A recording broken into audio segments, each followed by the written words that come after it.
Forbes jurnali o'tkazgan tadqiqotlar natijasida o'z kuchi bilan millionlarga erishgan odamlarning o'ziga xos xususiyatlari mavjudligini aniqladi. Bu xususiyatlarni inson o'zida shakllantirishi mumkin ekan. Bunga birpasda erishish qiyin, ammo quyidagi millioner amal qiladigan 9 ta qoidaga siz ham rioya qilsangiz, ko'zlagan maqsadingizga yetishingizga ishonamiz. Har bir imkoniyatdan komillikka erishish maqsadida foydalaning.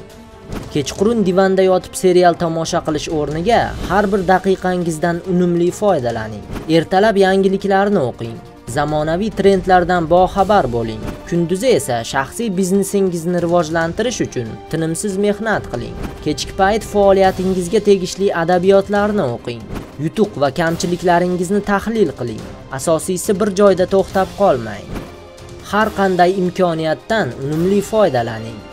Biz har kuni o'zgarib turadigan bozor iqtisodiyoti sharoitida yashayapmiz.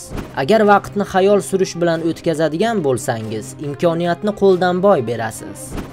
Reja asosida ish ko'ring. Albatta hayotda hamma narsani rejalashtirib bo'lmaydi, ammo biror bir maqsadni ko'zlab, qiyinchiliklardan qo'rqmay, olg'a harakat qiling. Bundan tashqari, maqsadingizga yetishingiz uchun nimalar zarur bo'lishini ham aniqlab oling. Ishlab topgan pulingizga loyiq ekanligingizga ishonch hosil qiling. Aksariyat odamlar o'zini omadli odamlar deb emas, balki ko'p pul topishga noloyiq insonlar deb hisoblaydi. Bu stereotipdan voz kechib, o'zingizni millionlar egasi bo'lishingizga ishontiring. Buning uyat joyi yo'q. Chunki siz jinoiy yo'l bilan emas, halol peshona teri bilan pul topishga harakat qilyapsiz. Tavakkal qilishdan cho'chimang. Agar biror bir korxona uchun pul tikishga qo'rqsangiz, hech qachon biringiz 2 bo'lmaydi. Pulingizni yo'qotishdan qo'rqsangiz, daromad haqida gap ham bo'lishi mumkin emas. Pullar saqlash uchun emas, ishlatish uchun yaratilgan. O'zingizga yoqqan ishdan pul topishga harakat qiling.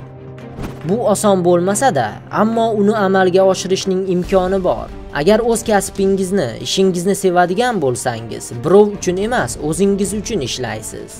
O'z biznesingizni yaratish usulini toping. Mabodo biror nima pishirishni yoqtirsangiz, novvoyxona.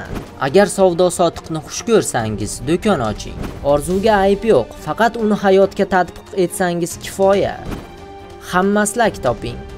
Buning uchun ishingizga bor kuchini bag'ishlay oladigan, sizni tushunadigan, qo'llab-quvvatlaydigan o'z guruhingizni tuzing. Sizni nafaqat moddiyat, balki ishonch va o'zaro hurmat ham birlashtirishi lozim. Bunday odamlar rahbarlik qobiliyatingizni tan olib, olg'a intilishingizda yordam beradi.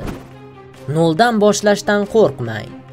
Mustaqil ravishda oyoqqa turib, boylik orttirgan odamlar bir marta emas, bir necha marotaba kasodga uchrab, bor bududidan ajragan bo'ladi. Ular xato qilishdan qo'rqmaydilar, balki xatodan saboq o'rnida foydalanishadi.